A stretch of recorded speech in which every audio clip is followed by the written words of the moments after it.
Hello and welcome to Miss Finance. Today we're going to have a look at cash flows. So we're going to have a look at operating cash flows and we're going to see how the cash flow at the beginning of the year reconciles to the end of the year. And I'm going to explain all of the bits that are included in there for you to hopefully give you a better understanding of the cash flow statement and how to prepare one for yourself. Now if you like this type of content, make sure to hit that subscribe button so that you don't miss any other future tutorials. And let's get straight into the video. So the first thing that we're going to do is we're going to build up a cash flow statement. So let's just build that now. So what we'd have is a cash flow from operating activities.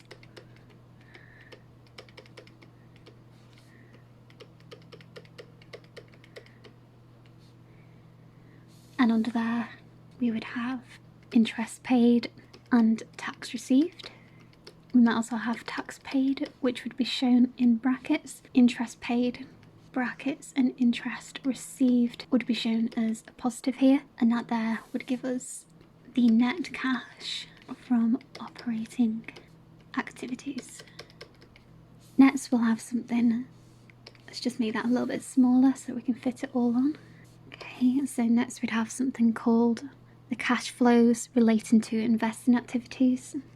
And underneath here, we're going to have the likes of proceeds from sale of plant, property and equipment. Then we're going to have interest received. And then any acquisitions, so purchases of PPE, which are negative. So you can see here just from this already that anything that's income, that's shown as a positive in the cash flow statement. And anything that's an expenditure, items such as interest paid or tax paid, acquisitions of PPE are all negative, and that's because they are reducing our cash flow. So just underneath there as well, we'd have a total box which is called the net cash used in investing activities. So I'm going to make that smaller again, just like that. Now I know when I was studying, cash flow statements were definitely the one thing that would trip me up. I just couldn't quite get my head around it at that time. So if you're currently struggling with it, don't worry, you will get there. It just takes a little bit of time for some people. So next we have the net increase or decrease in cash and cash equivalents. Again, let's make that smaller.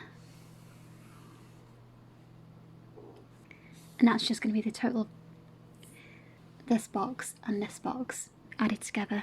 So if it's a positive, it means that we've made cash in the year. If it's a negative, it means that we've lost cash or we've spent more than we've brought in. Then down here, we would have the opening cash and cash equivalents. So that is just the closing cash balance shown on your balance sheet for last year. And then we have the closing cash and cash equivalents, which is this year's bank total on your balance sheet. And this box here should equal this opening cash balance plus the movement, so the net cash used in investing activities. See that one there? And if they don't, when you're doing this cash flow statement, it's because you've missed something out. So you need to go back and check that. So the one that you're probably going to want to look at in a little bit more detail is this cash flow from operating activities. So that's all the activities that are actually going on in the business, and it's likes of depreciation, increases and decreases in debtors, etc. So let's just take a look at that and let's see if there's a way that we can ensure that you remember that a little bit better. So let's put title, so cash flow from operating activities. So just remember, like similarly with the income statement where you've got operating profit, that's the business, that's what's going on in the business in the day-to-day. So you might have gross margin from your revenue and your cost of sales, but the actual operating profit is taking into account things like admin expenses, staff costs, etc. So it's the operating activities of the business as stated here. So if we take the profit for the year, let's just say that was 500,000. What we would do is we would then add back depreciation, because depreciation is not a cash expense if you think. So if depreciation was 50k in a year, then we're going to add that back on, because this profit is worked out by taking off depreciation. So when you look at your income statement and you've got, let's say, if we had operating profit of, let's say, 700k and then less depreciation, of 50k, unless some other items over here, that would get you back down to this 500k. So this is not a cash item. So we're adding it back to this profit for the year because it doesn't affect cash. We want to know what the cash movement is. So next we've got financial income, which is actually a negative hit in here. So that's negative 40k. And again, financial expenses, which again, we're adding those back in. So let's just say that that was 30k. And then we have any payments to defined pension plans in this case. So let's just say that that was 100k. And then we're going to add our tax back on. So let's say that was 60k. And then if we've got any R&D expenditure, then we're going to take that out. So imagine that was 100k. So let's just make this a little bit smaller again. So all of that added up. So that gives us 400k. And then the other items that we need to add in or take off here is if we've had an increase in receivables, so trade debtors, then this is going to be shown as a negative because that's cash that we've not received. So that's sales items where we don't have the cash in.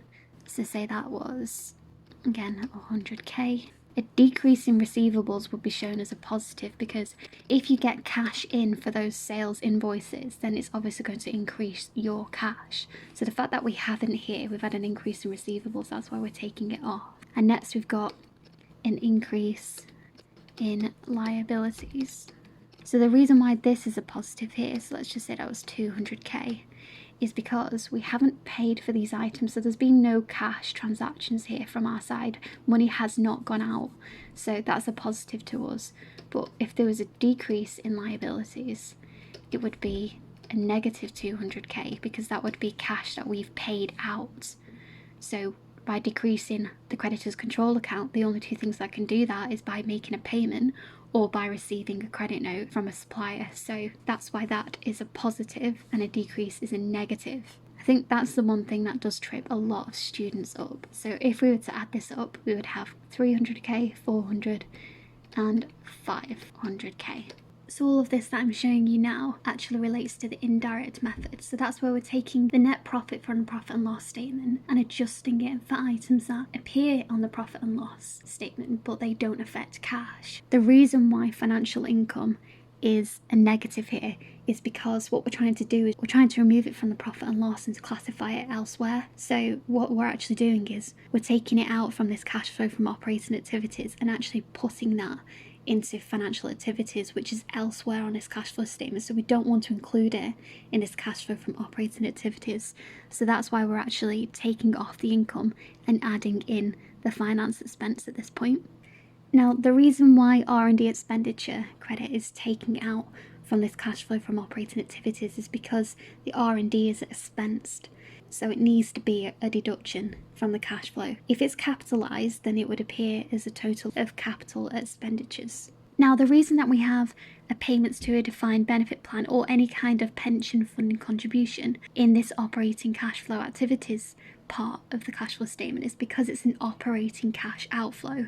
So we need to include it here. Now, other examples of items that you might adjust for are amortization, impairment losses, bad debt written off, interest expenses, gain on revaluation of investments, dividend income. So just remember that when you're working out the cash flows from operating activities, that your depreciation, your amortization, your impairment losses, your bad debts and your interest expense are all a positive in the cash flow from operating activities, and your negatives are gains on revaluation of investments, income, so interest income, dividend income, gains on disposals of assets. So I hope that helps answer a few questions around the cash flow statement, and particularly the cash flows from operating activities. So if you found the video useful, please do give it a like, consider subscribing as always, and I shall see you on the next video.